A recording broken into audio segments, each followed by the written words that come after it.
army. This is why you don't do run-bys with roaches, especially if they don't have speed. Just too slow. Gonna be able to take care of these zealots, though. Oh, well, looks like Gamesox has moved his forces. Zerg player going in for the third. Is he going to be able to kill anything? Takes down a pylon. Up at the top here, loses most of his forces. We are seeing the Zerg player work on the hatchery. Is he going to take it? Looks like no.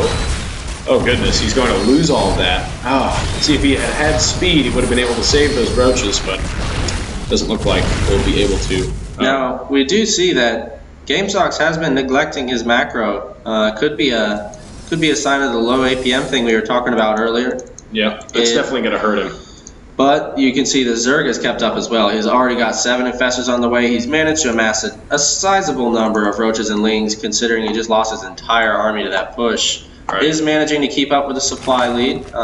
If he had saved those roaches, though, he would be more at 180, maybe even 185 supply, and that would make a huge difference. That's why you get speed a lot earlier in these games. If we look at the units lost tab, we see the Zerg is heavily suffering, 4,200 to 1,550 in resources lost. You usually do see a disparity between Zerg and Protoss in this matchup, but that's just way too large of a gap. I don't know if he's going to be able to come back from that. And we do see this fourth going down. Got a couple of spines and spores going in case we have some Dark Templar harass. Or any kind of other harassment that would restrict that fourth space. Have another push coming in here. The infestors are what gives this push teeth. Although there are 3 immortals here, and they do extra damage versus armored. See, Bungle goes down on the army right here. We have a small chunk of the army. Most of the roaches dying fairly rapidly. But he does have a lot of energy left on these infestors. See if this fungal can win him this battle. It's not looking like it's going to do it. Doesn't look like it. Although we do see that that Gamesox lost 2 of his immortals at the front of the army there. Usually you use the gateway units to buffer the robotics units, but it was unfortunate. We do see charged, however, going down, so maybe we'll see some more gateway units in his play. We are going for, wow, 7 Stalkers, warping in 7 Stalkers, help for the push that is about to come, and it looks like the upgrade difference is going to be the deciding factor here. We see the Zerg player working on +2 attack, melee and ranged. Is this going to change anything? It seems like now that with these, it would not have been too bad at all, just wait a few seconds in order to get these 2-2 upgrades up. It would have helped him out a lot. Also, we see that 1-1 roaches going up against 3-1 Link Stalkers, Immortals. It's just rough, especially now that he does have that charge. Oh no, these infestors, so many were just taken out. And he's going to be able to blink forward. He's not done yet. These are going to blink right on top of as many as they can and catch them before they can get back to the creep. This, ladies and gentlemen, is why we upgrade Burrow. Oh no. Pushing out on the creep a little bit, seeing those lings, he is going to pull back. 6 infestors on the way for our Zerg player. Gamesox upgrading thermal lances, 2 colossi about to get out onto the field. HatMaster does seem to be committed to this roach ling infestor aggression. He does have his hive down. Does he have a spire? No, he does not have a spire. Not looking to make that brood lore transition anytime soon. And we do see Colossus starting to come out for Gamesox, and we also have this Dark Shrine on the way. Let's see if I can find it.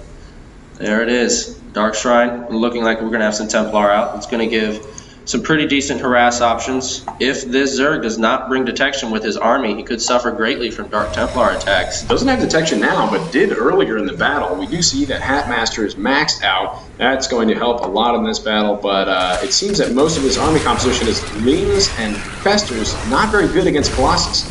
These Colossus are just going to shred those lings. Then festers as well, if they can get in range.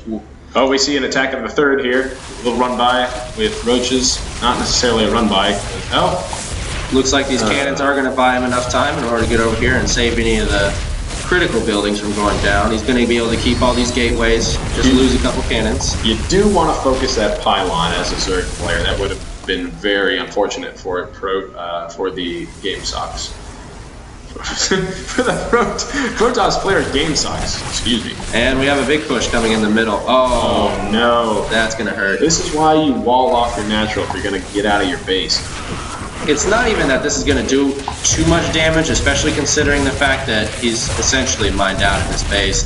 He's gonna spend most of his time killing these cannons. He's going to lose these gas geysers, which do still have a good chunk of gas on them. But it's just so annoying, especially when you're trying to focus on other things. You've got 50 lings in your base. 2 attack lings, nonetheless. Rather obnoxious. These little guys. This Nexus is going to go down.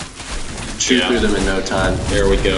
Nexus is gone. Is he going to take out the Dark Shrine? It doesn't look like it. It looks like he's even microing these units and cleaning those up real easily. The Dark Shrine is going to survive, and we do not see any extra detection coming down for the Zerg player HatMaster.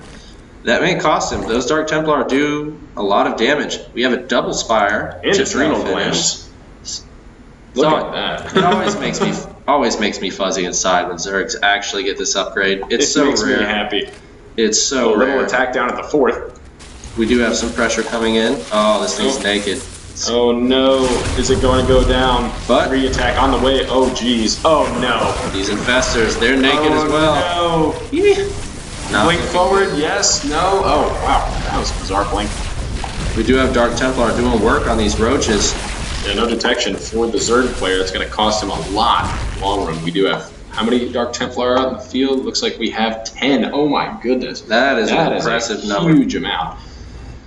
If there is no detection, those are going to do so much damage. We do see spines coming down here, but will it be enough in time? It looks like he is going for that Greater Spire, those Corruptors, trying to make that transition to Broodlords, but Gamesox just has so much. He's already almost maxed out. He's 4 Colossi with 3 attack and Thermal Land, so spines are going to do absolutely nothing. He's making his push. He's got some Infestors and Roaches. He's got Corruptors just now coming out, but it's just not going to be enough Corruptors. Oh no, and his army is out of place. Oh, that hurts. Oh. Ouch. Oh gosh. Oh no. It looks like this has got to be GG, ladies and gentlemen. Oof. That BM Blink on top of those Infestors had nowhere to go. Didn't even kill 1 Colossus, even though they did try and focus. And these Dark Templar are absolutely destroying, raping, and pillaging this hatchery. That is unfortunate. We do see a counterattack coming in from the Zerg. It is a valiant effort. He's going to take out a Nexus, which will be obnoxious if this game does continue. He's going to lose the Forge, but these Dark Templar, they're just doing work. They're going to clean it up so easily. And you know, at this point, as a Zerg, you only want a base race if you're going to be able to kill their base faster than they will. At the end of the day here, these roaches are just not going to be enough to do any damage. He's only got like 13 roaches on the field, 12 now. With the ability of a Protoss. Yeah, there's the GG. With the ability of a Protoss to warp in units anywhere around these pylons to stop this kind of situation, you're just not going to be able to effectively base race a Protoss that is still got a sizable income. They're just going to be able to warp in units and slow you down until they can finally do permanent damage. I agree, and if you don't have such a motile army, if you're going with the pure roach, you're not going to be able to even leave the base if the Protoss does come back, and he did not have enough to even deal with that army. So, see, the total units lost income almost double what the Protoss had. That, I mean, Zerg is supposed to be a little bit on the losing end of that ratio, but not 2 to 1. That was heavily in favor of Gamesox pretty much the entire game. It's just unfortunate. Another one of those classic pushes where Colossus in the game before that Zerg can get up there.